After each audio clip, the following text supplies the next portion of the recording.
ہم عید کے حوالے سے بالکل ہلکی پھلکی گفتگو رکھنا چاہتے ہیں. یار میں جو ایک بات پوچھنا چاہ رہا تھا, جو مروسی سیاست کی ابھی بات ہو رہی تھی, خان صاحب ہم نے سنا تھا, ویسے تو بعد میں وہ بہت بڑے کریکٹر ثابت ہوئے, اگر آپ کا یہ فیصلہ ذاتی بھی تھا تو ٹھیک ہی ہوا, عبدالقادر صاحب کے متعلق کہا جاتا ہے کہ وہ آپ کے دوست تھے اس لیے وہ کرکٹ میں آئے, بعد میں تو ان کا اگر سٹائل بھی پوری دنیا میں مشہور ہوا اور بڑے اچھے وہ سپنر ثابت ہوئے. جب میرے پاس پیسے ختم ہو جاتے ہیں تو میں جا کے پھر کرکٹ کے اوپر کوئی بات چیت ٹیلی ویژن پہ کرتا ہوں. تو میں ویو رچرڈ کے ساتھ بیٹھا ہوا تھا اور ایلن بارڈر اور رانا ٹونگا, یہ تینوں کیپٹنز تھے, ہم پینل پہ تھے.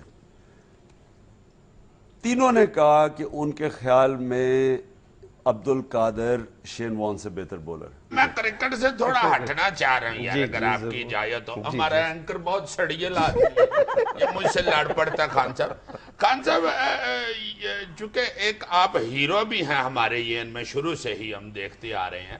ارے میں معافی چاہتا ہوں, میں ذرا تھوڑی سی دلیری سے سوال کرنے لگا ہوں. آپ کی طبیعت کو دیکھ کے آپ سے ذرا ڈر نہیں لگتا, مگر آپ کی فیس بک سے مجھے بڑا ڈر لگتا. وہ بڑا لمبتے ہیں, وہ ہمیں بھی نہیں چھوڑتے, وہ آپ کو نہیں, وہ ہمیں نہیں بخشتے. نہیں, ہم جب کبھی آپ کرٹیسائز کرتے ہیں نا تو لوگ کرتا یہ کرٹیسائز, اگلے دن مجھے کہتے ہیں کہ عزیزی کو تو 7 خون نافت, تیری ایسی تیسی جنید کی. میں اتنی جرت کرتے نہیں نا, تم کرتے ہو سیریس بات. خان صاحب جب آپ ینگ مین تھے, I mean student of Aitchison college of O level A level, آپ بھی یہ ون ویلروں کی طرح موٹر سائیکل پہ یہ گرلز کالج کے آگے سے چکر لگا کے یہ بھی کبھی سیر سپاٹا دوستوں سے کرتے؟ گرلز زمان پارک کے چکر لگایا کرتی تھی. سائیکل پہ جاتا تھا اسکول, ہم تب سارے سائیکلوں پہ جاتے تھے. ارے میں سائیکل ہی اس وقت مطلب اس طرح کی طبیعت نہیں تھی شرارتی پھرنے ٹرنے والی, شروع سے ہی سیریس بندے. سیریس تھی, مجھے شرم بڑی آتی تھی, یعنی یہ ایسی حرکتیں کرتے ہوئے. واقعی وہ آپ کی طبیعت دیکھ کے بھی فیل ہوتا ہے. اچھا خاصا کبھی اسٹیج ڈرامہ دیکھا تھا جب آپ لاہور میں تھے؟ ادھر ایک دفعہ گیا تھا الحمرا, بہت پہلے. اچھا جی, ایک دیکھا تھا. پنجابی جگت کو انجوائے کرتے ہیں پنجابی بہت. ساری ہماری ٹیم تو تقریباً ساری پنجاب, یعنی 60-70% پنجابی ہوتی تھی. اور پنجابی کے اندر ایک تو مدثر نظر, سرفراز نواز, یہ سارا وقت, اور عبدالقادر بھی, یہ اتنی وہ یعنی ساری ٹیم کو ہنساتے تھے یہ جگتیں لگا کے. ایک ہوتا تھا ہمارا مینیجر صدیق, وہ میں محمد صدیق تبصرہ, جو تبصرہ, میرا جو اس کا آخری فرسٹ کلاس میچ تھا, میں 16 سال میرا پہلا فرسٹ کلاس میچ تھا. تو مجھے یاد ہے اس نے بڑی فنی بات کی, مجھے تب جگتوں کی سمجھ بھی نہیں آتی. کہتا اس طرح لگتا ہے جس طرح توتی ہوئی مولی ہے. مجھے اس کی شکل بہت اچھے. ویسے خان صاحب آپ نے بڑی زندہ دلی کا مظاہرہ کیا ہے کہ اپنے آپ کو ہوئی ہوئی جگت بتا دی ہے. اب یہ لوگوں نے انٹرنیٹ پہ پھینک دینی ہے. انٹرنیٹ پہ کوئی نہیں پھینکے گا کون, سارے تو خان صاحب کے اپنے ہیں وہاں پہ. خان صاحب یہ جگتے بھی آپ ماشاءاللہ انجوائے کرتے ہیں, یہ تو کمال آپ کی طبیعت پائی گئی ہے. آپ فلم بھی دیکھنے جاتے تھے دوستوں کے ساتھ؟ ہاں, شروع میں تو ہوتی صرف فلم دیکھنی تھی, تب تو وی سی آر بھی نہیں تھے. سب سے زیادہ جو ہمارا یا کہہ لیں کہ چھٹی کے دن سے پہلے جو اجازت ملتی تھی وہ فلم, تو ہم سارے سائیکلوں پہ, اوڈین ہوتا تھا, پلازا ہوتا تھا, یہ 2 اصل سنیما ہوتے تھے, اور ایک رتن ہوتا تھا ہمارے بچپن میں. تو سب سے بڑا چیز ہوتی تھی فلم دیکھنی. تو ٹکٹ خود نہیں کبھی باری میں سے نکالتے؟ ہاں بالکل, لائن میں کھڑے ہو کے. وہ ایک 12 آنے ہوتے تھے, پھر ایک میرے زمانے میں ایک 12 آنے کا. آپ کے زمانے اور ان کے زمانے میں کوئی زیادہ فرق نہیں ہے, یہ آپ سے پہلے کیوں ایک بچے کو. میں آپ کو بتاؤں, یہ سہیل تو بڑے چھوٹی عمر کے ہیں. میں آپ کو بتاؤں کہ میں ابھی دبئی میں ایک فنڈ ریزنگ ڈنر پہ تھا, تو ایک صاحب نے سفید داڑھی سفید بال, تو میں ان کو بڑا ادب سے بات کر رہا تھا. انہوں نے کہا عمران خان پتہ ہے, میں تمہیں جب میں اسکول میں ہوتا تھا تو میں کرکٹ کھیلتا دیکھتا تھا. یہ ہمارے جو اداکار ہے نا جی کبھی خان صاحب وہ اس بات میں بھی بڑا چڑھتے ہیں, کہتا ہے مجھ سے ڈبل عمر کے بھی مجھے کہہ رہے ہوتے ہیں آپ کو بچپن سے ہی. اچھا خان صاحب, تحریک انصاف کے اندر بھی ظاہر ہے کہ مختلف الخیال لوگ موجود ہیں. مختلف الخیال اس طرح کی اردو وہ سمجھتے ہیں, وہ انگلش پڑھے ہوئے بندے ہیں. مختلف الخیال نہیں کہتے, کہتے ہیں ڈیفرنٹ مائنڈ سیٹ کے لوگ موجود. زبردست, ڈفرینٹ مائنڈ سیٹ کے لوگ موجود ہیں. اور چلیں آپ کی وہ سیاسی ضرورت بھی ہے اور ایک سیاسی جماعت کا حسن بھی ہوتا ہے کہ مختلف mindset, different mindset کے لوگ اس میں موجود ہوں. اور آپ کی شخصیت کے بارے میں بھی یہ کہا جاتا ہے کہ اس کے اندر بھی ایک پش اینڈ پل کا کھیل جاری ہے.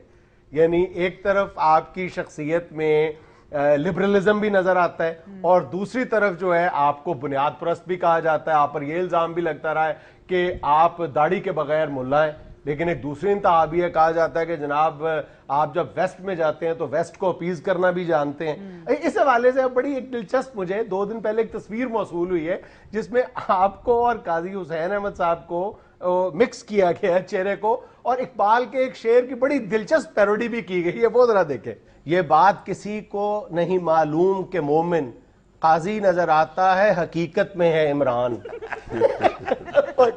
قاری نظر آتا ہے حقیقت میں, اس کو چینج کیا. اصل میں دیکھیں یہ کنفیوژن میرے میں تو کوئی نہیں ہے, یہ کنفیوژن عوام میں ڈل گئی ہے. اور بدقسمتی سے یہ جو ہمارا 3 طبقاتی نظام ہے تعلیم کا, ایک طرف ہے انگلش میڈیم, ایک طرف ہے اردو میڈیم, ایک طرف ہے دینی مدرسے, اس نے اس معاشرے کے اندر معاشرے کو تقسیم کر دیا. یا وہ ادھر ہو جاتا ہے یا وہ ادھر ہو جاتا ہے.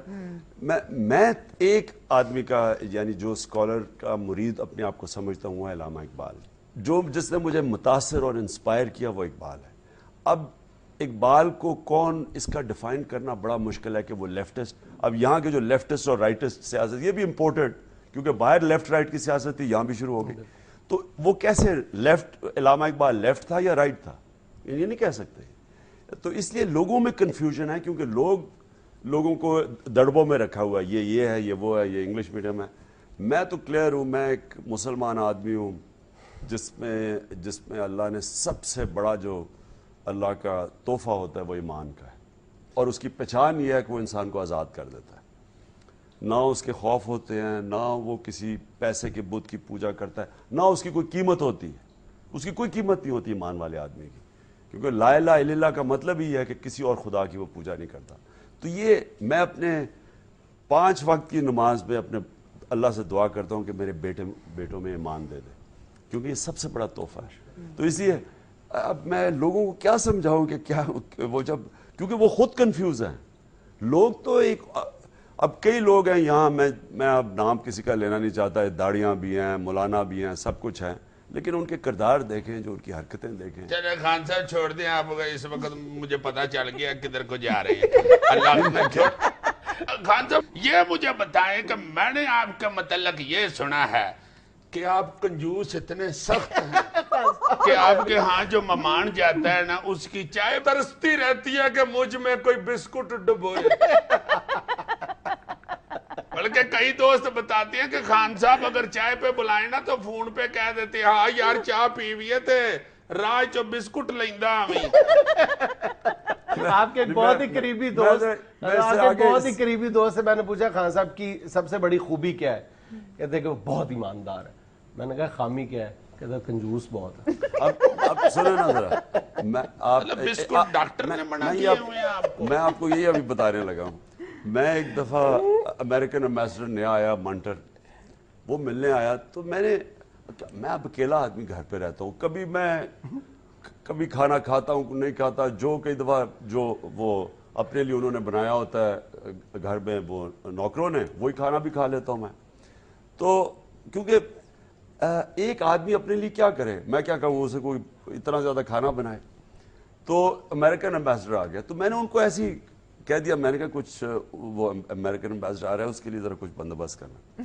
اب آپ یقین کریں کہ پہلے تو وہ سبز چائے لے آئے, چلو ٹھیک ہے سبز چائے, اس کے بعد وہ بسکٹ لے آئے نیچے سے, کیونکہ میرا شہر کے باہر وہ, اور بسکٹ ابھی وہ اس کے اندر بھی تھا. اب وہ یعنی وہ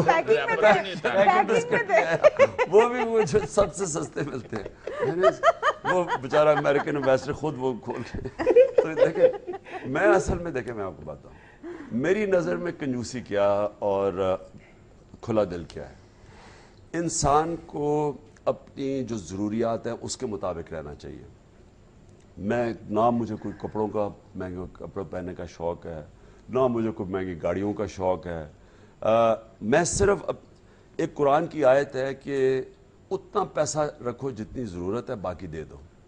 اب جب آپ معاشرے میں اتنی غربت دیکھتے ہیں تو آدمی اپنے اوپر جب پیسہ خرچ کرتا ہے تو سوچتا ہے کہ یہ اگر میں پیسہ بچا کے کسی کی مدد کر دوں, کسی ہسپتال کو دے دوں. اور 2 اس وقت کام کر رہا ہوں, ایک شوکت خانم, اس کے لیے میں ساری اپنی زکوٰۃ دیتا ہوں. پھر ایک پشاور میں شوکت خانم شروع ہو گیا, انشاءاللہ 1.5 سال میں بن جائے گا.